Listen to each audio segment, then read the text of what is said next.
উপকাৰী কোননো বান্ধব চাৰি ও সাক্ষাতে দিল প্ৰাণ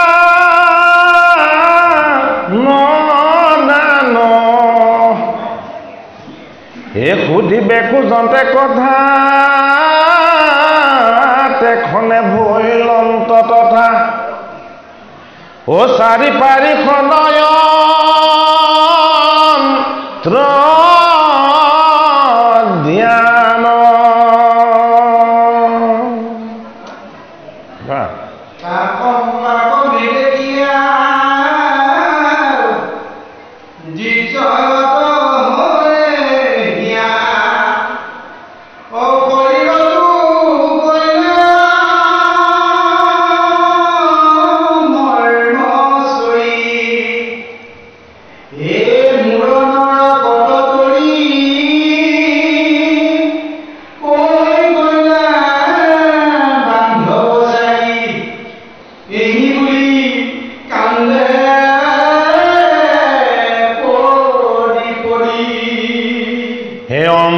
বৰিষে মানি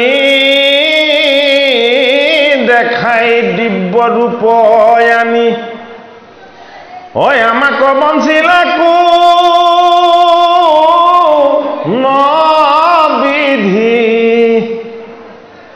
এ সুধিবে নাপালো ভালে ইহে মোক হিয়া খালে এ হাততে হৰাইলো ন বনিধি মোৰ মহা উপকাৰী বন্ধু কি ভজাই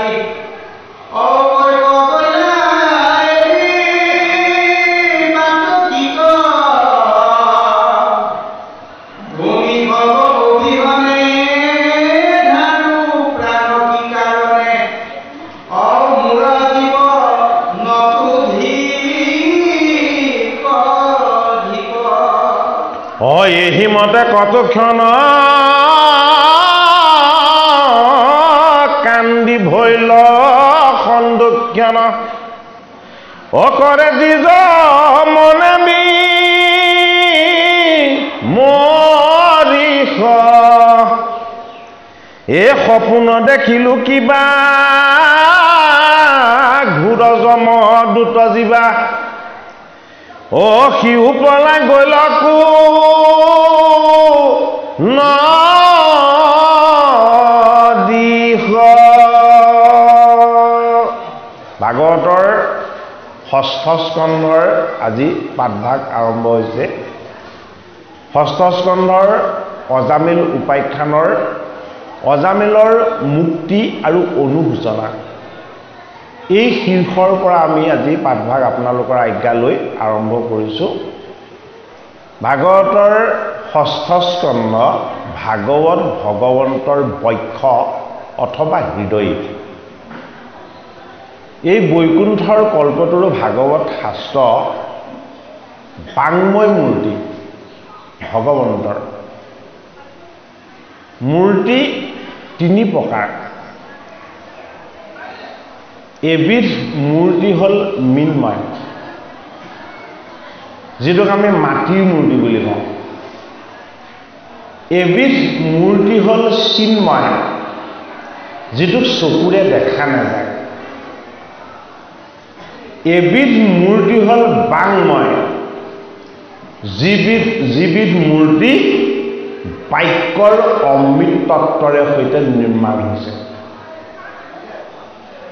ভগৱন্তৰ মৃন্ময় মূৰ্তিটো মায়াৰে ৰচনা কৰা যিহেতু ভাগৱত শাস্ত্ৰই মায়াৰ পৰা জীৱ কিদৰে উদ্ধাৰ হ'ব সেই সত্য ঈশ্বৰ তত্ত্বৰ ওচৰলৈ আমাক লৈ যাব বিচাৰে গতিকে আমাৰ পূজা কেতিয়াও মৃন্ময় মূৰ্তি নহ'ব ভাগৱতৰ মতে মৃন্ময় মূৰ্তি হ'ল এই জগতখন আমাৰ প্ৰত্যেকৰে কায়িক দেহটো এই জগতত থকা দৃশ্যমান প্ৰতিটো বস্তু ইয়াক মৃন্ময় মূৰ্তি বুলি কোৱা হয় অৰ্থাৎ ই কিহেৰে নিৰ্মাণ হৈছে ভগৱন্তৰ পঞ্চভূতৰ শ্ৰেষ্ঠ তত্ত্ব মাটিৰে নিৰ্মাণ হৈছে এই মাটিৰ মূৰ্তিটোক চৈতন্য কৰিবৰ কাৰণে অদৃশ্য হৈ অন্তৰ্ধান হৈ কেৱল আত্মাৰূপত চুব নোৱাৰা চাব নোৱাৰা জুখিব নোৱাৰা কোনো পৰিমাপ বা পৰিমাণ কৰিব নোৱাৰা এটা সত্তা ৰূপত ভগৱন্ত প্ৰভু তাত প্ৰৱেশ হৈছে সেই ৰূপটোক কোনেও কল্পনাও কৰিব নোৱাৰে দেখাও পাব নোৱাৰে সেইটো কাৰণে সেই ৰূপটোৰ নাম হ'ল চিন্ময় আচলতে চিন্ময় মানে আকাৰ নাইকিয়া নিৰাকাৰ আমি নিৰাকাৰ বস্তু এটা কেনেকৈ উপাসনা কৰিম যিটোক আমি আকাৰলৈ আনিব নোৱাৰিম হয়নে গতিকে মৃন্ময় আৰু চিন্ময় দুই তত্ত্বক আমি পোৱাৰ যিটো আনন্দময় ব্যৱস্থা সেই ব্যৱস্থাটোৰ নাম হ'ল বাংময় বাংময় মানে বাক্যৰ তত্ত্বৰে নিৰ্মাণ হোৱা ঈশ্বৰ মূৰ্তি সেইটো কাৰণে ভগৱান কৃষ্ণই যদি বাক্য ৰাখিছে তেতিয়াহ'লে বেদ হৈছে ভগৱান কৃষ্ণই যদি গীত গাইছে তেতিয়াহ'লে গীতা হৈছে ভগৱান কৃষ্ণৰ যদি স্তুতি আৰু উপাসনা কৰিছে তেতিয়াহ'লে ভাগৱত হৈছে এই বাক্যৰ অমৃত ৰূপটোৱেই হ'ল ভগৱন্তৰ শ্ৰেষ্ঠ মূৰ্তি ভাগৱতৰ ষষ্ঠ স্কন্ধ এই অমৃতময় ভাগৱত বাংময় মূৰ্তিৰ বক্ষ বা হৃদয় ভগৱন্ত বাক্য মূৰ্তি এই অমৃত মূৰ্তিত হৃদয়ত তেওঁ কাক ধাৰণ কৰিছে সেই তত্ত্বটোৱে ষষ্ঠ স্কন্ধত দেখাইছে ভগৱন্তই হৃদয়ত ধাৰণ কৰিছে কাক যিসকলে তেওঁৰ নাম লয় যিসকলে তেওঁক স্মৰণ কৰে যিসকলে ভগৱন্ত প্ৰভুক মনত পেলায় এই মনত পেলাই স্মৰণ কৰা সকলকে ভগৱন্তই হৃদয়ত ধাৰণ কৰে ভগৱন্তই কাক শাস্তি দিয়ে যি ভগৱন্তক পাহৰে যি ভগৱত চিন্তনৰ পৰা আঁতৰি যায় কোন আঁতৰি যায় যমৰ নগৰলৈ যিসকল যাত্ৰা কৰে সেইসকল ভগৱানৰ পৰা আঁতৰি যাব বিচাৰে দুটা তত্ত্বৰ যোগেদি ভাগৱত শাস্ত্ৰৰ ষষ্ঠ স্কন্ধত অজামিল উপাখ্যানৰ দ্বাৰা আমাক ঈশ্বৰ চিন্তন আৰু ঈশ্বৰ অনুভৱৰ এটা বাস্তৱ দিশ দেখাব বিচাৰিছে অজ মানে যাৰ জন্ম মৃত্যু নাই আৰু ইফালে মিল সিফালে অমিল দুইটা লগ লাগি হৈছে অজামিল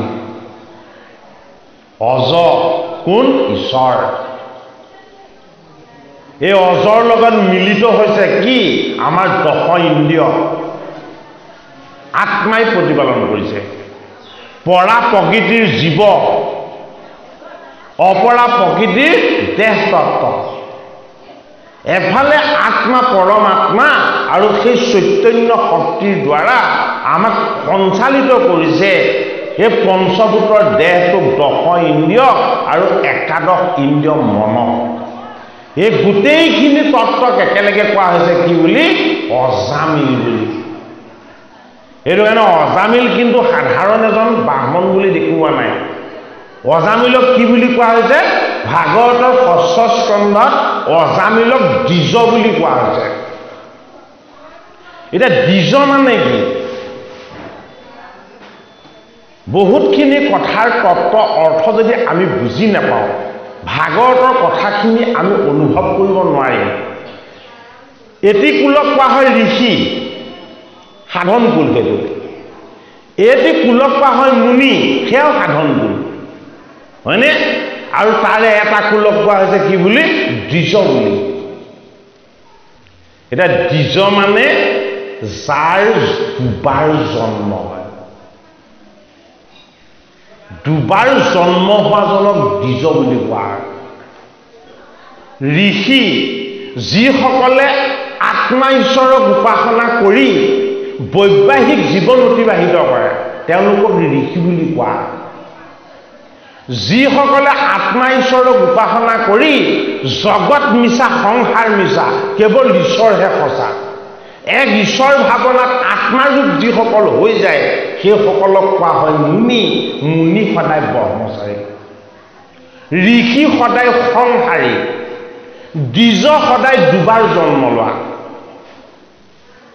এই কথাখিনি আমাক ভাগৱতত দিছে ভাগৱত কোনে প্ৰণয়ন কৰিছে ভাগৱত প্ৰণয়ন কৰিছে টিকালজ্ঞ ঋষি বেদব্যাসে এই বেদব্যাসৰ জন্ম ৰহস্যটো ভক্তি তত্ত্ব নিহিত আছে বেদব্যাস সত্যৱতীৰ পুত্ৰ বেদব্যাসৰ পিতৃ হ'ল কোন পৰাশৰ মুনি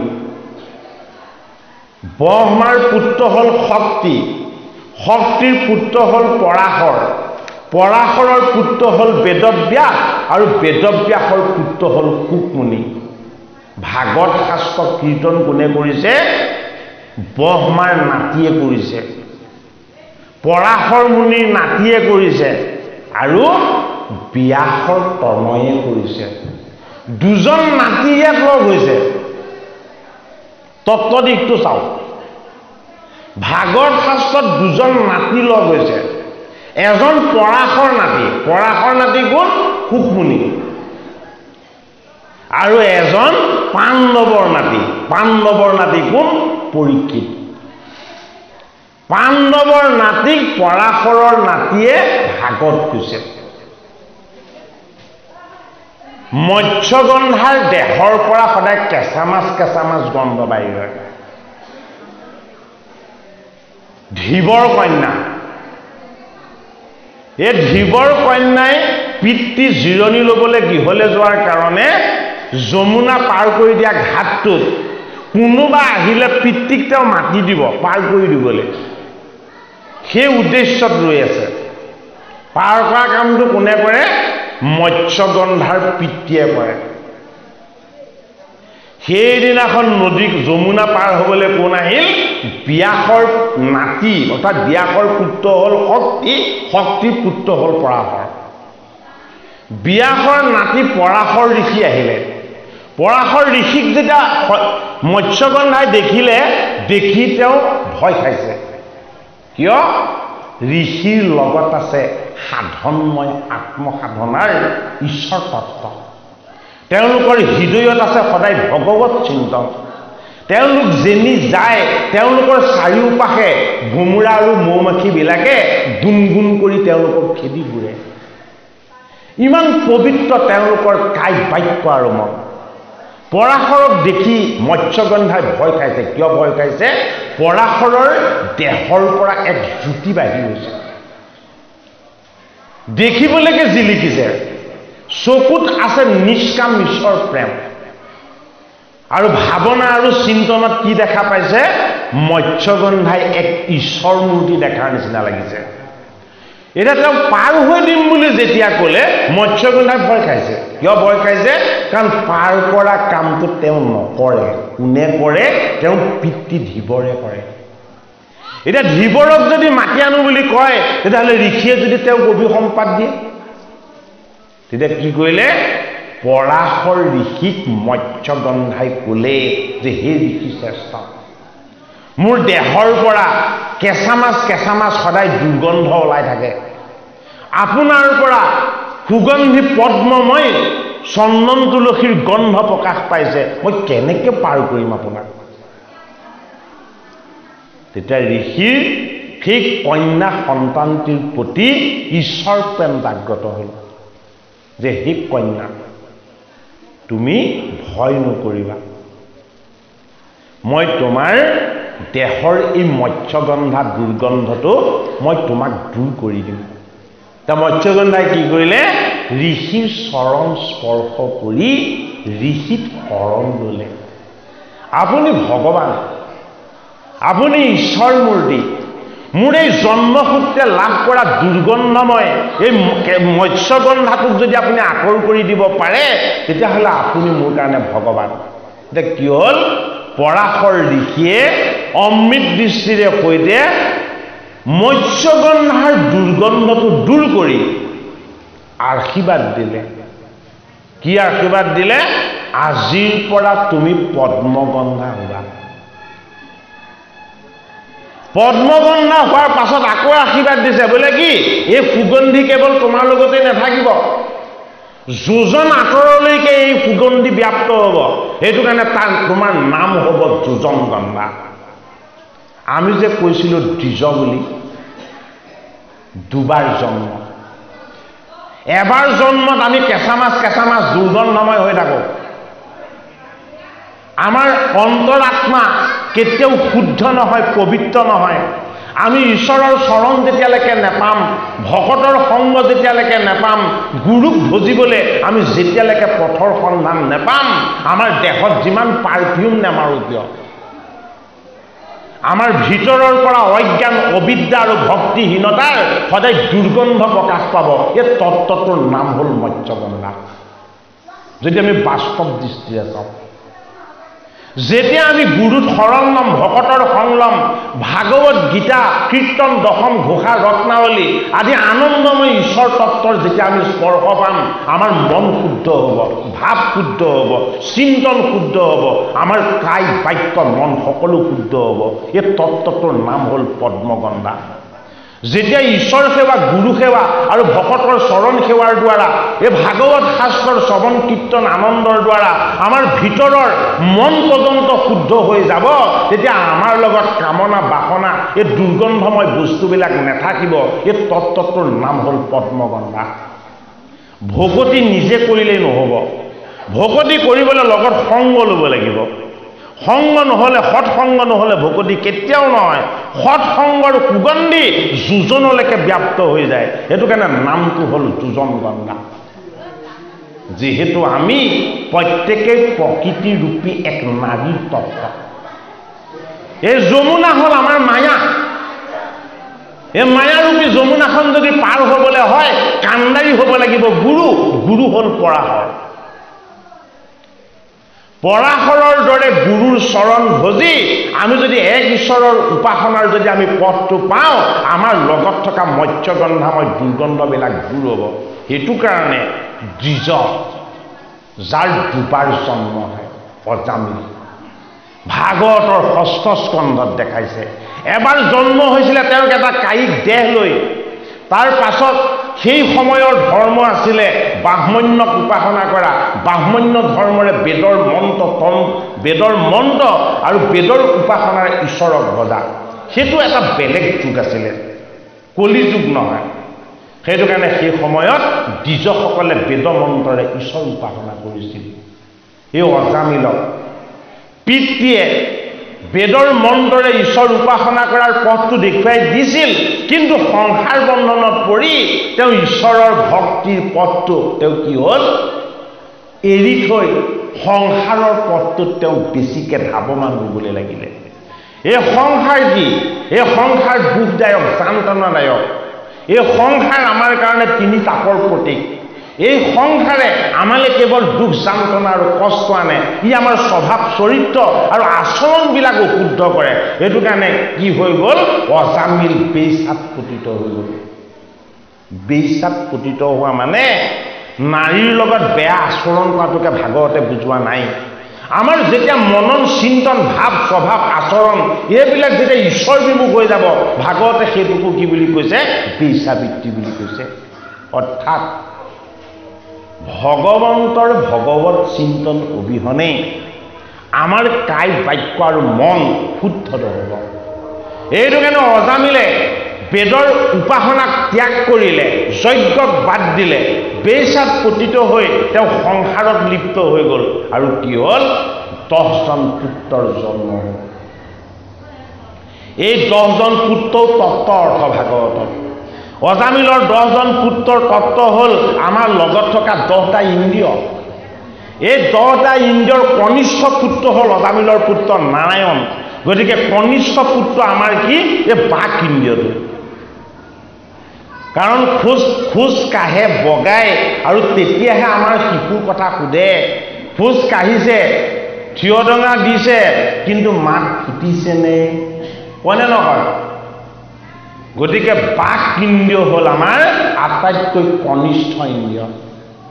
এই কনিষ্ঠ ইন্দ্ৰিয়টো আটাইতকৈ শেষত প্ৰকাশ পায়। সেইটো কাৰণে কি সুধিছে? অজামিলে অন্তিম সময়ত কনিষ্ঠ পুত্ৰটোক মাতি আছে কি বুলি? নাৰায়ণ নাৰায়ণ নাৰায়ণ বুলি। এই কনিষ্ঠ পুত্ৰৰ তত্ত্ব হ'ল আমাৰ বাক শক্তি। যেতিয়ালৈকে আমাৰ বাক শক্তি থাকিব, আমি তেতিয়ালৈকে ঈশ্বৰক স্মৰণ কৰিব লাগিব। যদি আমি বাক শক্তি থকা সত্ত্বেও আমাৰ মুখত ৰাম কৃষ্ণ হৰি নাম নাথাকে, আমি যদি কেৱল দুখময় বিষয়বস্তুবিলাকৰ পাছতেই ধাৱমান হৈ থাকোঁ, তেতিয়াহ'লে ষষ্ঠ স্কন্ধত অজামিলক যিদৰে 3জন জমদূতে আহি ধৰিছেহি, আমাকো সেই 3জন জমদূতে খেদি ফুৰিব। ষষ্ঠ স্কন্ধ ভাগৱত ভগৱন্তৰ হৃদয়। ভগৱন্তৰ হৃদয়ত আছে নাম, ভগৱন্তৰ হৃদয়ত আছে ভকত, ভগৱন্তৰ হৃদয়ত আছে কি? ঈশ্বৰ উপাসনাৰ আনন্দময় তত্ত্ব। সেইটো কাৰণে ষষ্ঠ স্কন্ধত দিছে অজামিল উপাখ্যান। কৃপালো আমাৰ অক্ষয় কুমাৰ দাস বাপে আকৌ অকণমান পাঠ আগবঢ়াওক। ইয়াৰ পাছৰ পৰা আকৌ পদৰ অৰ্থ আমি পৰ্যালোচনা কৰোঁ। কৃষ্ণ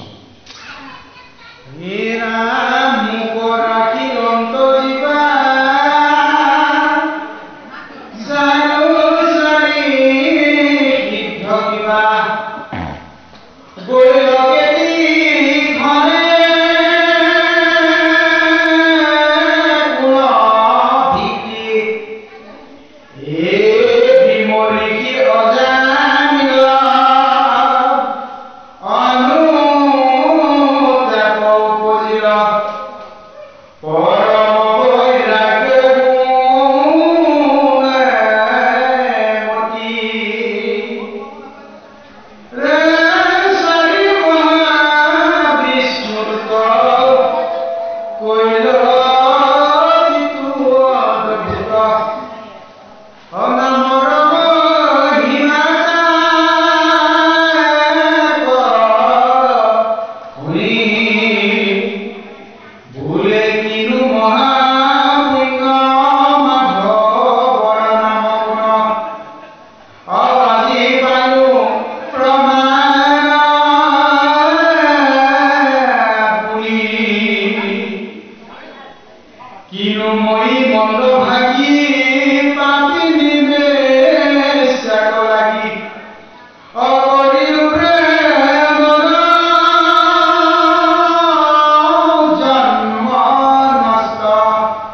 দেহু পালি পুত্ৰ দিবুৱাই মলমূত্ৰ আৰু ইখে মূল ভৈলা মহাকষ্ট যিটো মহাবিবাহিতা প্ৰতিপত্তা সুচৰিতা অতাহাকু কৰিলো পৰিত্যাগ এই সুৰাপিও গতিয়াতি ইটো দুষ্টা অন্তজাতি আতেকে বৰাই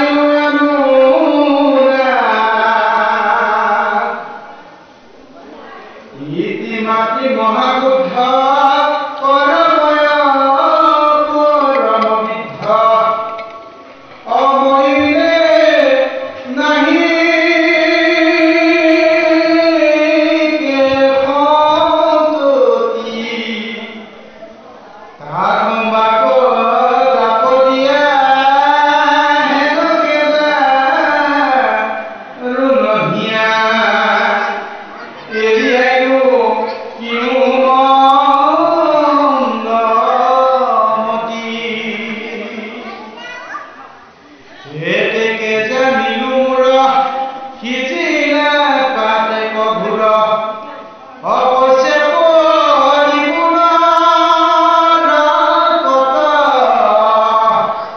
হাতে গলে বান্ধি ৰাতি কিংকৰে কৰিবে শাস্ত্ৰী অ মহা মহা পাপীৰ লগত হে কৰিলো পৰম পাপ মহন্তক দিলো তাপ হে ধন লোভে পিৰিলো পৰক হে তেকে জানিলো জমে ভুঞ্জাই বেক অনুক্ৰমে হে মুক ঘূৰ দাৰুণ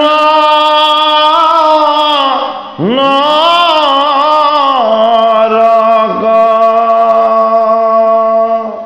অজামিলে ষষ্ঠ স্কন্ধত আত্ম অনুশোচনা কৰিছে ভাগৱত শাস্ত্ৰই আমাকো আত্ম অনুশোচনা কৰিবলৈ শিকাব বিচাৰিছে ঋষিৰ অভিশাপ লাভ কৰি 7 দিনতেই আৱশ্যমভাৱে মৃত্যু তেওঁৰ ওচৰলৈ আহিব বুলি পৰীক্ষিতে জানিলে ধ্যানস্থ সাধনময় ঋষিজনৰ গলত অপবিত্ৰ অসুচি মৰা সাপ এটা মেৰিয়াই তেওঁ যে গোটেই পাণ্ডৱ কুলৰে পাপ অৰ্জন কৰিলে তেওঁ এইটো অনুভৱ কৰিলে এফালে ঋষিৰ অভিশাপ অন্যফালে সাধনময় ঋষিৰ গলত মৰা সাপ মেৰিয়াই অৰ্জন কৰা পাপ এই গোটেইখিনিয়ে কি কৰিলে পাণ্ডৱৰ বংশক পুণ্য শূন্য কৰি দিলে পাণ্ডৱসকলে সদায় সত্যত আশ্ৰয় লৈ সভাসদ ৰূপেৰে কৃষ্ণক পাই ভীষ্মৰ দ্বাৰা কৃষ্ণৰ ঈশ্বৰ পৰিচয় লাভ কৰি যি পুণ্য অৰ্জন কৰিছিলে পাণ্ডৱৰ নাতি পৰীক্ষিতে এদিন মাত্ৰ মিগয়া কৰিছে এদিন মাত্ৰ এজন ঋষিৰ গলত অপবিত্ৰ এটা মৰা সাপ মেৰিয়াই আৰু সেই দিনটোতেই সমীক ঋষিৰ পুত্ৰ সিংগী মুনিৰ পৰা 7 দিনতে তক্ষকনাকে দংশন কৰি মৃত্যু পাব বুলি অভিসম্পাত অৰ্জন কৰিলে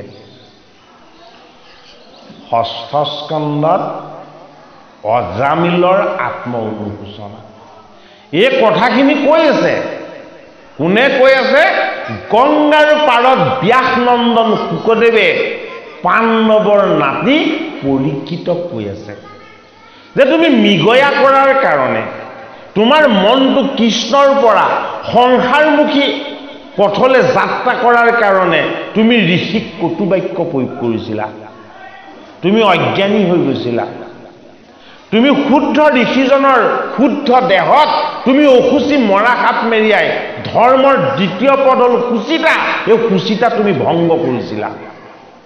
ধৰ্মৰ তৃতীয় পদ হ'ল দয়াদান, তুমি সুচিতা নষ্ট কৰিলা আৰু দয়াদান নষ্ট কৰিলে কোনে? সমীক ঋষিৰ পুত্ৰ শৃংগীমুনিয়ে। শৃংগীমুনিয়ে সাধাৰণ দোষত পৰীক্ষিতৰ দৰে জ্ঞানী ৰজাক অসাধাৰণ আৰু ডাঙৰ অভিশাপ দিলে। সমস্তবিলাক ভুলৰ যিটো মূল উৎস, সমস্তখিনি ঈশ্বৰ বিমুখৰ ফালে যোৱাৰ মুখ্য যিটো কাৰণ, এই কাৰণটো ভাগৱতৰ ৬ষ্ঠ স্কন্ধত অজামিল উপাখ্যানৰ দ্বাৰা দেখুওৱা হৈছে। কিয় দেখুওৱা হৈছে? যিমানখিনি পাপ সংগঠিত হৈছে, এই গোটেইখিনি পাপ সংগঠিত হোৱাৰ মূল কাৰণ আমি ঈশ্বৰৰ পৰা বিচ্ছিন্ন হৈ অহাটো। আমি প্ৰত্যেকেই আত্মাৰূপত ঈশ্বৰ কৃষ্ণৰ লগত আমি প্ৰত্যেকেই এক হৈ আছিলোঁ। আমাৰ কিবা কৃতকৰ্মৰ বাবেই হওক, নহ'লে ভগৱন্তৰ ইচ্ছাতেই হওক, আমি কি হ'লো? আমি দেহ তত্ত্বলৈ, জীৱৰ তত্ত্বলৈ আহি গ'লোঁ। জীৱ যেতিয়া আহি যায়, আহিয়ে কিহত পৰে? মায়াৰ ভ্ৰমত পৰি যায়। এইটো কাৰণে আমি জন্ম হওঁতে প্ৰত্যেকে কি হৈ জন্ম লওঁ? জন্ম হওঁতে আমি এটা দেহ লৈ জন্ম হওঁ, কিন্তু আমি তেতিয়া অবোধ, চকু মুদি থাকোঁ, আমাৰ কোনো স্মৃতি নাথাকে, আমি কাকো চিনি নাপাওঁ, হয়নে বাৰু? এই অৱস্থাটোক কোৱা হয় ব্ৰহ্ম বুলি। এইটো কাৰণে ঈশ্বৰকো চিনি নোপোৱা, জগতকো চিনি নোপোৱা, সংসাৰকো চিনি নোপোৱা, এই ব্যৱস্থাটো কি হয়? এই ব্যৱস্থাটো হয় ব্ৰহ্মময় ঈশ্বৰ তত্ত্ব। এইটো কাৰণে জন্মতে অজামিল এজন ব্ৰাহ্মণ আছিলে। তেওঁ মন কোনো কাৰণত অশুদ্ধ নাছিলে। তেওঁ সত্য অসত্য, সঁচা মিছা, ন্যায় অন্যায়, এই ভেদবিলাক একো বুজি পোৱা নাছিলে। এইটো কাৰণে অজামিল প্ৰথমতে ব্ৰাহ্মণ। ব্ৰাহ্মণৰ তত্ত্বটো কি? ব্ৰাহ্মণৰ তত্ত্বটো হ'ল ব্ৰহ্মময় ঈশ্বৰ তত্ত্বৰ এটা অংশ। এই ব্ৰাহ্মণজন আহি যেতিয়া গুৰুত শৰণ ল'লে, বেদৰ আচৰণ অনুসৰি নিয়ম সংযমেৰে তেওঁ যেতিয়া জীৱন অতিবাহিত কৰিলে, তেতিয়া তেওঁ কি হ'ল? তেওঁ তেতিয়া ব্ৰাহ্মণৰ পৰা দ্বিজ হ'ল। দ্বিজ মানে দুবাৰ জন্ম। এবাৰ জন্ম হওঁ আমি কায়িকভাৱে প্ৰত্যেকেই জন্ম হয়, কিন্তু ২ নম্বৰ জন্মটোত আমাৰ কায়িক দেহটোক আমি শুদ্ধ কৰি আমাৰ মন ভাৱ আৰু চিন্তনক আমি পবিত্ৰ কৰি ল'বৰ কাৰণে আমাৰ এটা নতুন জন্মৰ প্ৰয়োজন। এই নতুন জন্মটো আমাক কাৰ দ্বাৰা দেখুৱাইছে? শংকৰ মাধৱৰ মিলনৰ দ্বাৰা দেখাইছে। শংকৰৰ সান্নিধ্য নোপোৱালৈকে মাধৱৰ জন্ম এবাৰ আছিলে মাত্ৰ, কায়িক জন্ম। শংকৰক লগ পোৱাৰ পাছত মাধৱৰ জন্ম দুবাৰ হৈ গ'ল। কেনেকৈ দুবাৰ জন্ম হ'ল? যে মই গুৰুৰ চৰণ পালোঁ, ভগৱন্ত প্ৰভুৰ নাম পালোঁ, আপোনাৰ খবৰ ভকতৰ সংগ পালোঁ, আৰু এতিয়া মই কি পালোঁ? এই পাঠাৰ পাছত দৌৰি ফুৰা মাধৱ এতিয়া গুৰুৰ পাছত আৰু ভগৱন্তৰ চৰণৰ ফালে ধাৱমান হোৱাৰ সুযোগ পালোঁ। সেইটো কাৰণে শৰণ ভজন ঈশ্বৰৰ নাম বস্তুৰ ভাগ আমি যেতিয়ালৈকে নেপাম, তেতিয়ালৈকে আমি দ্বিজ হ'ব নোৱাৰিম। দ্বিজ মানে বেদৰ মন্দ মুখস্থ কৰি বেদৰ তত্ত্বক প্ৰতিপালন কৰাক দ্বিজ বুলি কোৱা নাই ভাগৱতে। ভাগৱতে গুৰুৰ চৰণ ভজি ভকতৰ সংগ লৈ গুৰুদেৱ নাম ভকতে 4 বস্তুৰ তত্ত্বক হৃদয়ংগম কৰি এক ঈশ্বৰ পথত আগবঢ়াৰ যিটো তত্ত্ব, তাকহে কৈছে কি বুলি? দ্বিজ বুলি। এইটো কাৰণে আমি ভাগৱত শ্ৰৱণ কীৰ্তন কৰি দ্বিজৰ যিটো তত্ত্ব, দুবাৰ জন্ম হোৱাৰ যিটো তত্ত্ব, এই তত্ত্বটোক আমি হৃদয়ংগম কৰিব পাৰিব লাগিব। 6ষ্ঠ স্কন্ধত অজামিলে আত্ম অনুশোচনাৰ দ্বাৰা বেকত কৰিছে যে মোক 4জন বিষ্ণুদূতে আহি কি কৰিলে? মোৰ বাহিৰ কৰি নিয়া। কোনে বাহিৰ কৰি নিছিলে? অজামিলৰ জীৱটো দেহৰ পৰা টানি আজুৰি উলিয়াই নিছিলে। তিনিজন যমদূতে এই যমদূত কেইজনৰ আকাৰটো প্ৰকাৰটো কৈছে অতি ভয় লগা অতি বিকট হয়নে দেখিলেই ধাতু উৰি যায় বুলি কৈছে ইমান তেওঁলোকৰ কুৎচিত তেওঁলোকৰ চেহেৰা অজামিলৰ জীৱটোক যেতিয়া তেওঁ দেহৰ পৰা যমৰ নগৰলৈ নিবলৈ বাহিৰ কৰি আনিলে অজামিলে কেৱল স্মৰণ কৰিছে কাক তেওঁৰ সৰু ল'ৰাটো যিটো আটাইতকৈ কনিষ্ঠ পুত্ৰ এই কনিষ্ঠ পুত্ৰটো কি আমাৰ বাকিন্দ্য সেইটো কাৰণে আমাৰ মৃত্যু সময়ত কি সুধে প্ৰথম সুধিব চাহ নিশ্বাস আছেনে নাই তাৰ পাছত সুধে কি মাত কথা আছেনে নাই যদি মাত কথা নাই তেতিয়াহ'লে গ'ল গতিকে আমাৰ লগত তিনিজন যমদূতক জন্মসূত্ৰে ঈশ্বৰে বহুৱাই দিছে এই যমদূত কেইজনে আমি কিমান পাপ কৰিছোঁ সেইমতে শাস্তি দি থাকে আৰু লগত এজন গুপ্ত কৰি তেওঁ অনুচৰ পঠাইছে সেইজন কি সেইজন যমৰ অনুচৰ নামটো চিত্ৰগুপ্ত তিনিজন যমদূত আৰু তাক চাই থাকিবৰ কাৰণে এজন গুপ্ত অনুচৰ নামটো চিত্ৰগুপ্ত হয়নে এই গোটেই কেইজনে আজ্ঞা পালন কৰি থাকে কাৰ যম ৰজাৰ যম কি যম হ'ল আমাক ধাৰণ কৰা ধৰ্ম আমাক কিহে ধাৰণ কৰি আছে যি বস্তুৱে ধাৰণ কৰি থাকে তাকে ধৰ্ম বুলি কয় আমাক কিহে ধাৰণ কৰি আছে আমাক আত্মচেতনাই ঈশ্বৰ শক্তিয়ে চৈতন্য ঈশ্বৰ কৃষ্ণই আমাক নিৰাকাৰ হৈ নিৰ্গুণ হৈ আমাক তেওঁ ধাৰণ কৰি আছে এইটো কাৰণে ধাৰণ কৰা শক্তিটোৰ নাম ধৰ্ম এই ধৰ্মক কি কৰিছে জগতৰ হৰিয়ে ধৰ্মদণ্ড দিছে যে তুমি ধৰ্মদণ্ড ধাৰণ কৰি মই সৃষ্টি কৰা এই জীৱবিলাকে কি পাপ কৰিছে সেই পাপ অনুসৰি তেওঁলোকক তুমি শাস্তি দিবা শাস্তি দিয়া কামটো যমদূতক আৰোপ কৰিছে এই যমদূত তিনিজন বাস্তৱ দৃষ্টিৰে কোন কফ বাত আৰু পিত্ত এই তিনিটা বস্তুৰ দ্বাৰা আমাৰ এই কায়িক দেহটো চলি থাকে এই কফ বাত আৰু পিত্ত এই তিনিটা বস্তুক যদি বেলেন্স কৰি ৰাখিব নোৱাৰে তেতিয়া কি হ'ব আমাৰ দেহত বিভিন্ন ৰোগ প্ৰতিবাদ হ'ব এই ৰোগবিলাক নিৰাময় কৰিবৰ কাৰণে এটা তত্ত্বৰূপত এই অজামিলৰ কনিষ্ঠ পুত্ৰটোৰ নাম ৰখা হ'ল কি নাৰায়ণ ঈশ্বৰৰ নাম বুলি অজামিলে নেজানে নাৰায়ণ যে ঈশ্বৰৰ নাম এইটো অজামিলে নেজানে যদিও কনিষ্ঠ পুত্ৰটোৰ নাম ৰাখিলে কি নাৰায়ণ আৰু এই কনিষ্ঠ পুত্ৰটোক তেওঁ প্ৰেম আটাইতকৈ বেছি যিহেতু তেওঁ 80 বছৰ পাব হৈছে বৃদ্ধ হৈছে সংসাৰৰ তেওঁ মায়ামোহৰ পৰাও মুক্ত হৈছে শ্ৰৱণ শক্তি কমি আহিছে খাব বব নোৱাৰা হৈছে আৰু কণ্ঠ ৰুদ্ধ হ'বলৈ আৰম্ভ কৰিছে কিয়ে কফৰ দ্বাৰা এই তিনিজন যমদূতে যেতিয়া তেওঁক মেৰিয়াই ধৰিলে তেতিয়া তেওঁ কি হ'ল চেতনা হেৰুৱাই পেলাবৰ উপক্ৰম হৈছে আৰু তেতিয়াও স্মৰণ কৰিছে কাক কনিষ্ঠ পুত্ৰটো হেৰো নাৰায়ণ আহো নাৰায়ণ তই ক'ত গলি মোক কোনোবাই কষ্ট দিছে হেৰো নাৰায়ণ তই মোৰ ওচৰলৈ আহ এতিয়া কোন আহিলে ঈশ্বৰ নাই অহা কিন্তু নাৰায়ণটো ভগৱন্ত ঈশ্বৰ বিষ্ণুৰ নাম মাতিছিলে নাৰায়ণক কিন্তু নাৰায়ণ ওচৰলৈ নাহিলে কোন আহিলে 4জন বিষ্ণুৰ পাৰিষদ আহিলে এই পাৰিষদী তত্ত্বটোৱেই হ'ল ঈশ্বৰৰ ৰহস্যৰ মাজত প্ৰৱেশ হোৱা এটা তত্ত্ব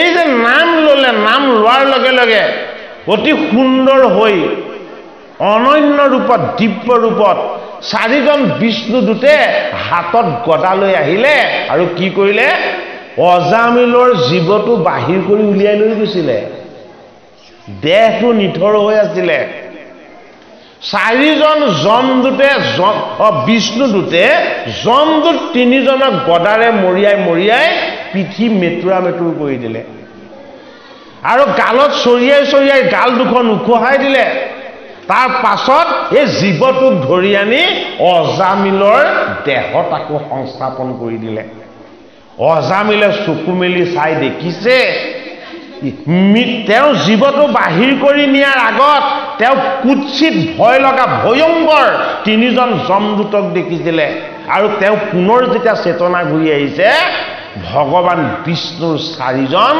পাৰিষদক দেখিছে দুবাৰ জন্ম আমি কৈছিলোঁ নে দুবাৰ জন্ম বুলি কৈছিলোঁ নে কথাষাৰ দ্বিজ বুলি কৈছিলোঁ নে এবাৰ যমদূতে তেওঁক মৃত্যু দিছিলে বিষ্ণুদূতে আকৌ জীৱটোক আনি তেওঁ তাক আকৌ সংস্থাপন কৰি কি কৰিলে আকৌ তেওঁ এটা নতুন জন্ম দিলে অৰ্থাৎ যেতিয়ালৈকে আমি নিৰ্গুণ নাম বস্তুৰ অমৃতময় স্পৰ্শ আমি যেতিয়ালৈকে নেপাম তেতিয়ালৈকে আমাৰ কেতিয়াও নিস্তাৰ নাই ষষ্ঠ স্কন্ধ অজামিলে কান্দিছে কিয় যে তোমালোক 4জন কোন আছিলা মই সোধা নহল তোমালোকৰ 4জনৰ এই দিব্য ৰূপ মই দৰ্শন পালো কিন্তু মই তোমালোকক সেৱা সৎকাৰ কৰিবলৈ মই সুযোগ নাপালো তোমালোকনো কোন তোমালোকে মোক কিয় ইমান কৃপা কৰিলা মই সংসাৰৰ মায়া মোহ অজ্ঞান অবিদ্যা মই এইবিলাক তমসাত ডুব গৈ আছিলোঁ মই ঈশ্বৰ সেৱাও কৰা নাছিলোঁ মোৰ কোনো পুণ্যৰ ভাগ নাছিলে কিন্তু হে 4জন দিব্য লোক তোমালোকে মোক কিয় ইমান কৃপা কৰিলা অজামিলৰ আত্ম অনুশোচনা অৰ্থাৎ আমি যদি ভগৱন্তৰ চৰণ সেৱা কৰিবলৈ আমাৰ জীৱনত যদি আমি সুযোগ পোৱা নাই তেতিয়াহ'লে এইটো আমাৰ কাৰণে এটা ডাঙৰ দুৰ্ভাগ্য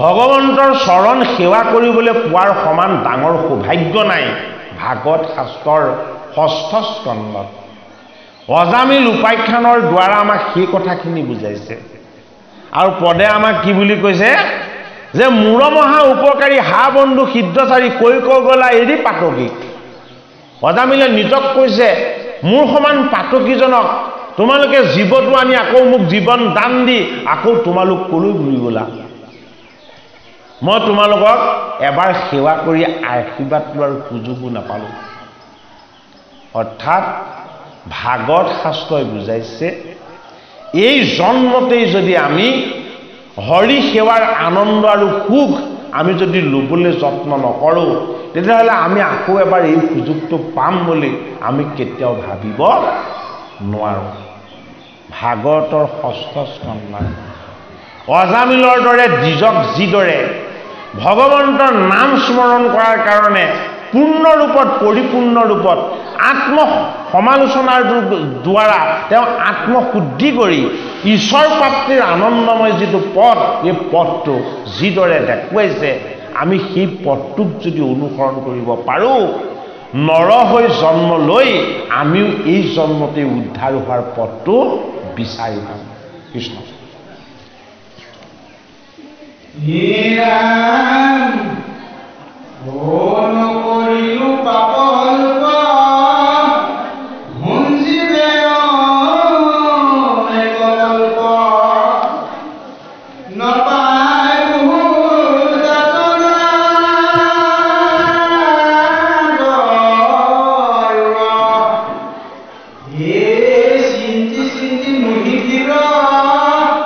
Hare Hare Padukya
বিৰচিত মনত এইটো হতা বিত যায় জানিলো সকলে মায়া ও হৰিষে কুহি নমো নিজ হে মোৰ গতি হৰিনাম কৰোৱাবে কোন গাম ও এহি বুলি বসি নে দিজ হৰিনাম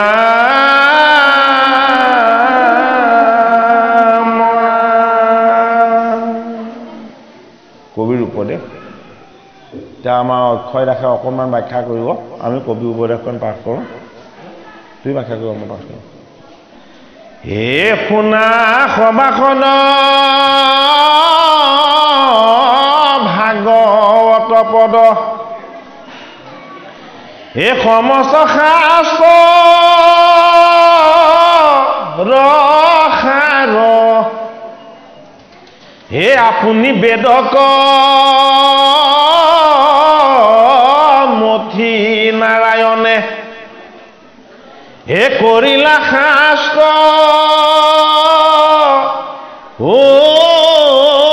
উদ্ধাৰ হে পুৰাণৰ সূৰ্য হে ইহাকে বুলিয় ইহে বেদান্ত মজা হে প্ৰকাশিলে ইহে হে ঈশ্বৰ কৃষ্ণক হে জানিয়া কষ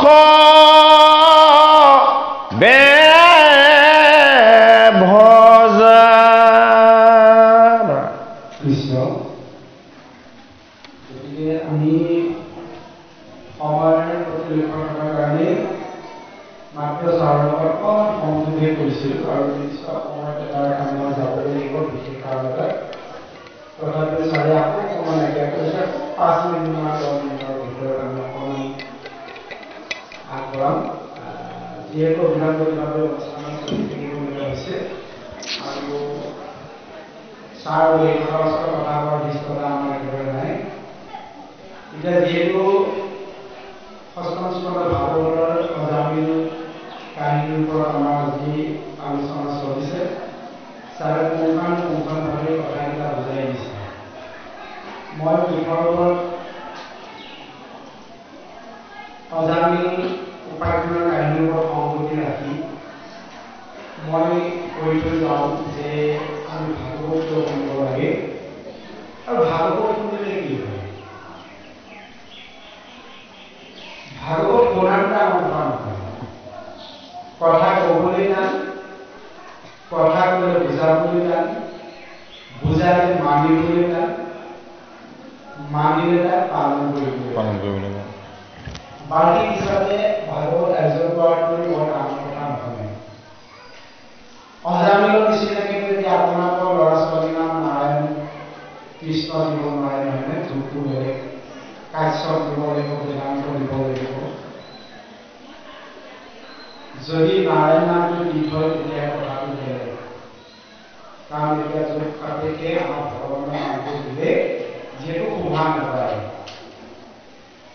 এইকাৰণে আমি এতিয়া ভাগৱত শুনিব লাগিব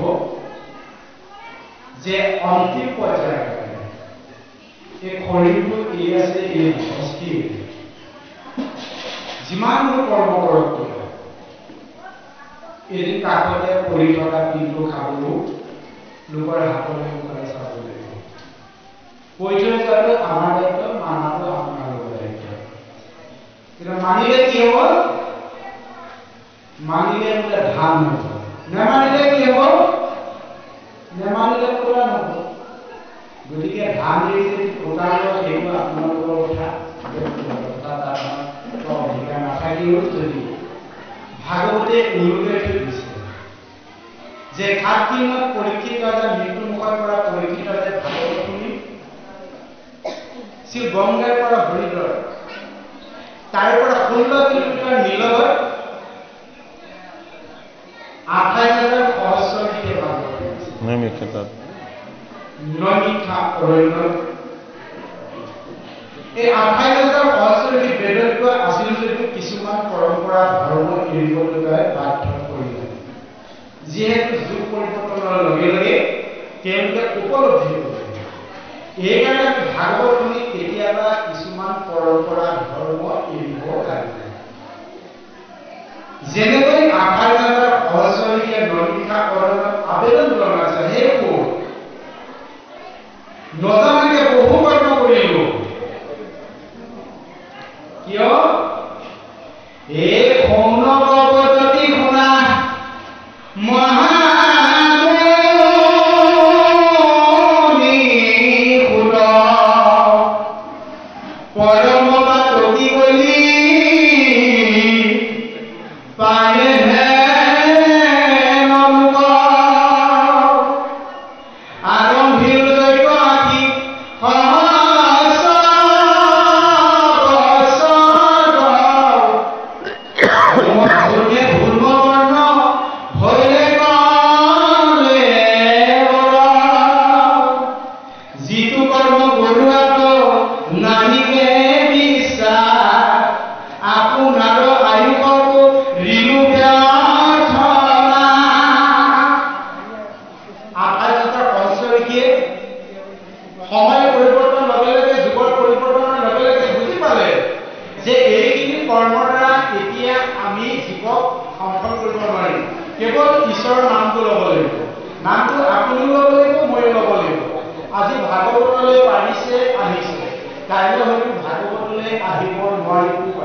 সেই কথাটো আপুনি মই উপলব্ধি কৰিব নোৱাৰো যোনজন যাৰ ঘৰত এজন বিচনাত ৰোগী কৰি আছে সেইজনে কথাটো ভালকৈ বুজিব এই নাৰায়ণ নামটো ল'বৰ কাৰণে পৰীক্ষিত ৰজাই 7 দিন ভাগৱত শুনাবলগীয়া হ'ল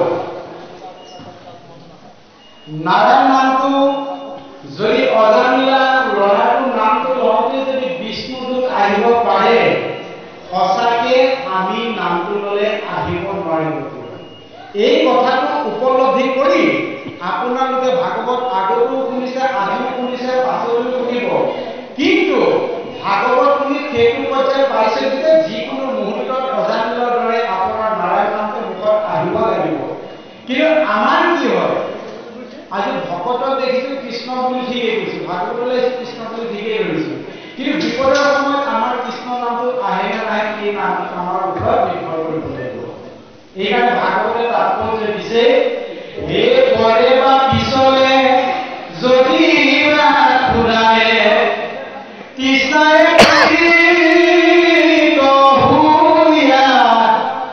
নম কৃষ্ণ বুলি ডাকি উচ্চ কৰি মাধৱ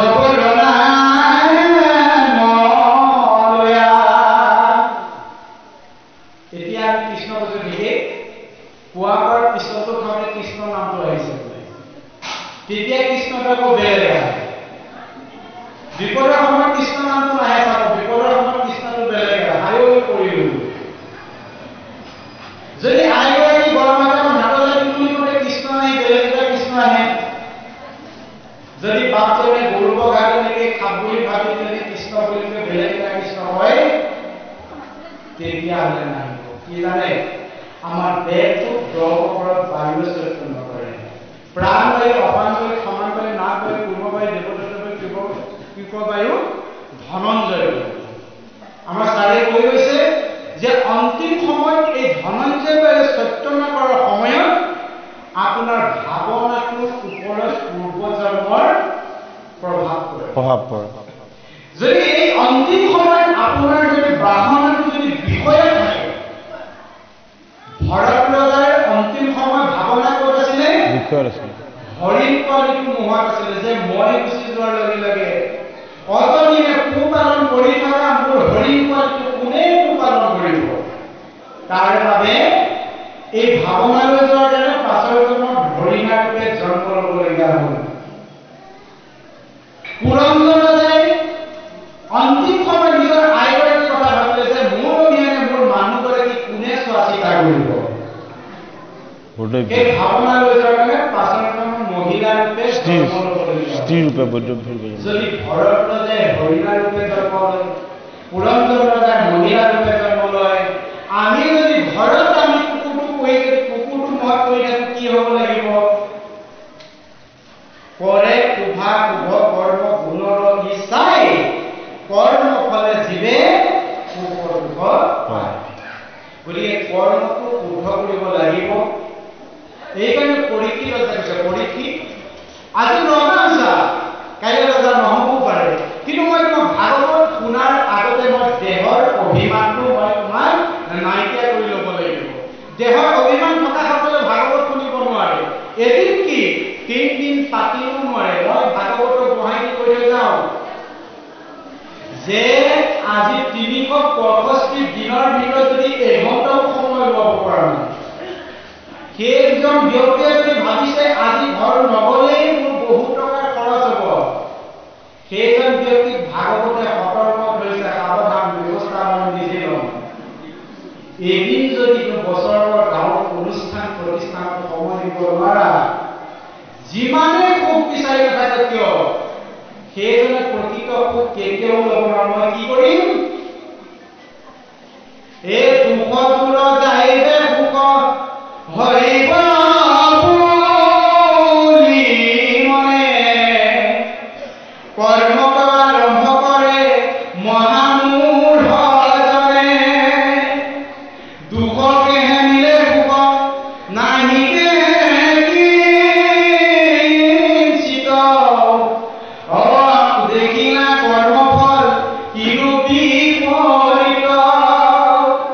কৰ্মফলে যোন হ'বলৈ আছে তেওঁৰ ব্যৱস্থাটো কি কৰে? আপোনাৰ মৃত্যু বুলি জানিবা ধন মিলে আকি নানা পীড়া এহিকে কাৰণ। আজিকালি মানুহৰ কি বেমাৰ ব্যাধি বেছি, যিমান টকা পইচা হ'লেও মানুহক নালাগে, কিন্তু ঈশ্বৰক এদিনো সময় দিব নোৱাৰে। গতিকে এই ধন ধানে প্ৰকৃত সুখ মানুহক আনি দিব নোৱাৰে।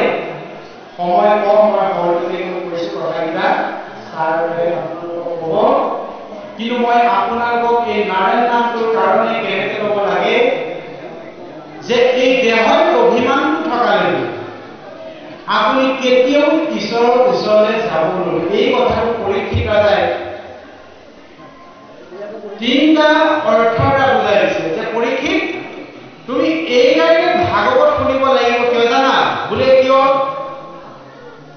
এই শৰীৰৰ অৰ্থে কৰ্ম কৰ নানা,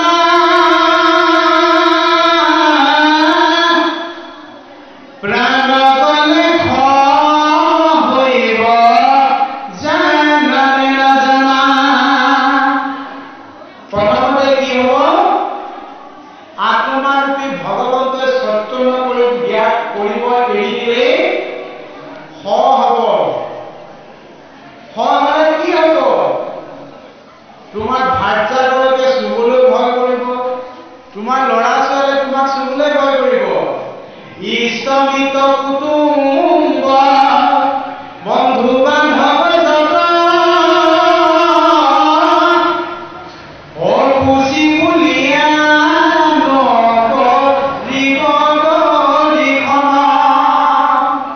দ্বিতীয়তে কি হ'ব? ভগৱানে বিৰাজমান কৰিবলৈ এৰিয়া লগে তোমাৰ ভাৰ্যাগৰাকীয়ে চুবলৈ ভয় কৰিব। তাৰ পাছত কাষ্টৰে নাথাকি বেক মাতিব ভূতিয়া ইহেন দেহামূৰ গোলাগি কৰিয়া। আজি আত্মাটো আছে কাৰণে, চৈতন্য শক্তিটো আছে কাৰণে দলৰ পৰা ঘূৰিছো, কাইলৈ ইয়াৰ পৰা গুচি যোৱাৰ লগে লগে আপোনাৰ নলে নলে লগা বন্ধুজনক সীমাৰ আঁৰৰ পৰা ৰৈ ৰৈ চাব, গ'লেই চোৱা হ'ব। মোৰ ল'ৰা মোৰ ছোৱালী কৈ থকা ল'ৰা ছোৱালীও দামী তুলিখনৰ পৰা নমাই আধা মৰাতে তুলসী তললৈ আনিব। গতিকে তেনেকুৱা এটা জীৱনলৈ কেৱল ধনৰ পিছত পৰি থাকিলে অন্তিম সময়ত এই নাৰায়ণ নামটো মুখলৈ নাহে। এই কথাটো উপলব্ধি কৰিবৰ কাৰণে প্ৰতিটো ক্ষণতেই আমি কৃষ্ণ নামটো মুখত আনিব লাগিব। গতিকে আইসকল বা সমস্ত যিহেতু আমাৰ হাতত একেবাৰে হাতত আয়ুস কম, গতিকে যিমান পাৰোঁ আমি এনেদৰে অনুষ্ঠান আয়োজন কৰি আমি কৃষ্ণৰ নামটো ক'বলৈ অভ্যাস কৰিব লাগে। অভ্যাস কৰিলে আমাৰ স্বভাৱলৈ ৰূপান্তৰ হ'ব। আৰু যিহেতু সময় এটা নিৰ্ধাৰিত আমাৰ আয়োজন কৰি দিছে, মই ইমানতে সামৰি মাৰিছোঁ। আমাৰ ছাৰে ক'ব, আগতেও কৈছোঁ যে ছাৰ অহাৰ ওচৰত আমি কথা কোৱাৰ পিছতে একেবাৰে নাথাকি আগতে আপোনালোকৰ আশাৰে আমি প্ৰত্যেক সময়ৰ পাছতে আপোনালোকক ক'বলৈ নিৰ্দিষ্ট এটা জেগালৈ যাব লাগিব। গতিকে আমি ইমানতে সামৰি এ শ্ৰৱণ কীৰ্তন এই হাত শুনিয় ঐকে প্ৰকাশী নাম হেন জানি শুনা সদা ভাগৱত যাৰ বৈকুণ্ঠ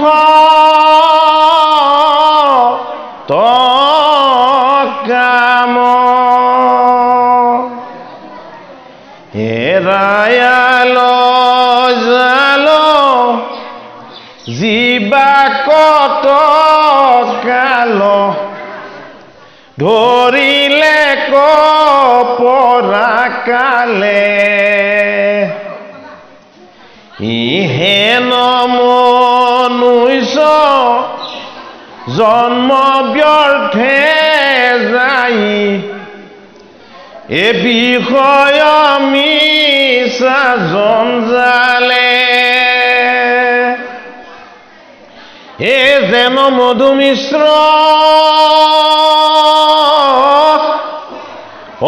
বিষয়ক ভুঞ্জতে মুখতে লাগে চাদ সেই বিষ পাছে পেটত পখিলে হে প্ৰাণক কৰে চাদ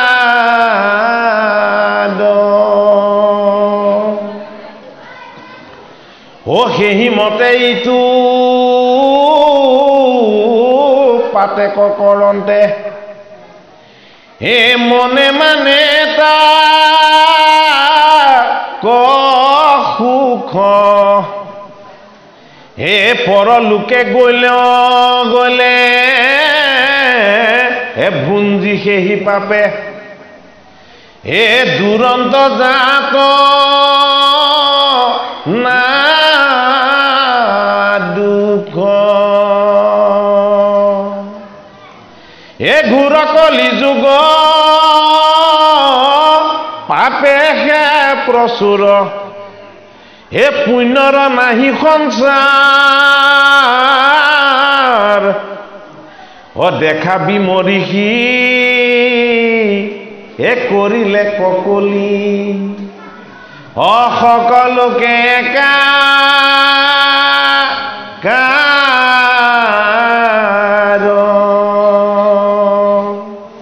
হে তপ শোচনায়া হবে দূৰ ভৈলা এ ধৰ্মৰ চাৰি চৰণ এ কলিৰ ভয়ত হৰিৰ নামত এ পখিলা ধৰ্মে হৰণ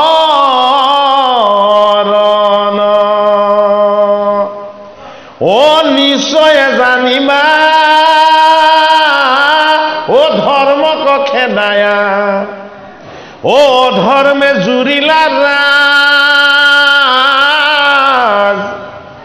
এ পাপ সাগৰত এ তল গৈ আহিলা ও আৰু আন চিন্তা কাজ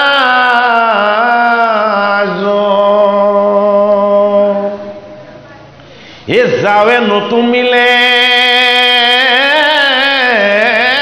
মৰণ শৰণ এ সতৰে লৈও কৃষ্ণক হে মৃত্যু তৰি মাৰ কৰিম কাম এ ধৰিও নাম মুখত ও নাৰদে কহন্ত ও মুহুৰ জীৱন ও হৰিৰে নামে সম্পত্তি ও নাই নাই নাই ও হৰি নাম বিনে ও কলিত কাহা ৰোগতি এ কিবা সাহসত নিচিন্তি আছা ও হৰিৰ নলৈ ইয়াৰ নাম এ কৃষ্ণৰে কিংকৰে ৰচিলা শংকৰে হে ডাকি বোলা